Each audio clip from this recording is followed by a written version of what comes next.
Before we talk about congregational culture, we need to ask a more fundamental question. What exactly is culture? Mission specialist Paul Hebert defines culture as the integrated system of learned patterns of behavior characteristic of a society. Cultural behavior is complex.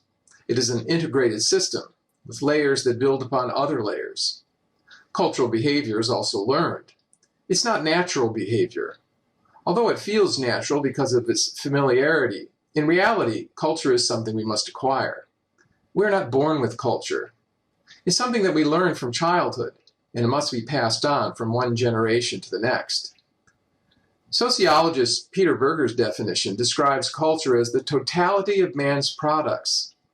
This means that culture is both comprehensive and concrete. It is comprehensive in the sense that culture affects everything. The slang we use, the clothes we wear, and the furniture in our living room are all a reflection of culture. What we eat for dinner, how we eat it, and whether we even call it dinner are all matters of culture. The kind of building our church worships in, or the fact that it uses a building at all, is a matter of culture. The style of music the congregation prefers, and the order of service you observe all reflect cultural values. Berger's definition also means that culture is concrete. Culture is produced by human beings.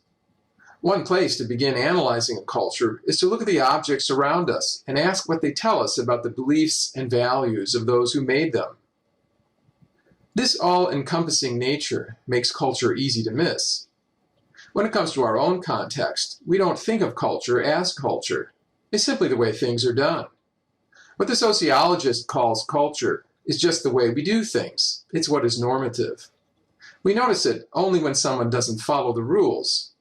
Even then, we don't think of it as culture, but as doing what is right, manners, or merely common sense. The blindness that comes from being immersed in one's own culture makes it especially hard for churches to think in terms of congregational culture. It's easy to see why missionaries must be concerned with culture. They travel to foreign lands to share the gospel with people who have different customs and usually speak a different language.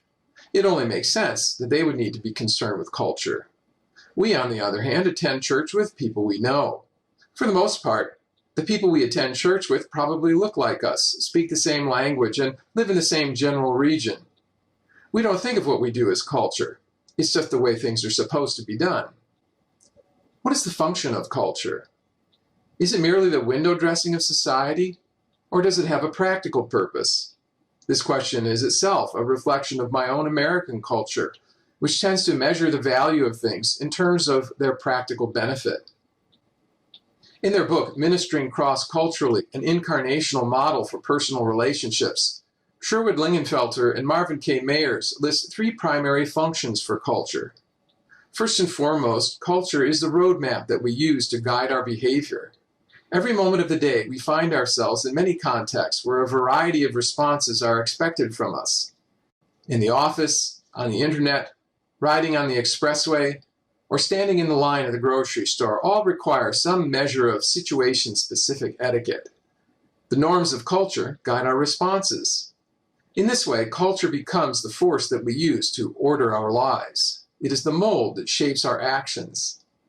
Second, because of its behavior-shaping nature, the learned patterns of culture become the filter that we use to interpret our experiences.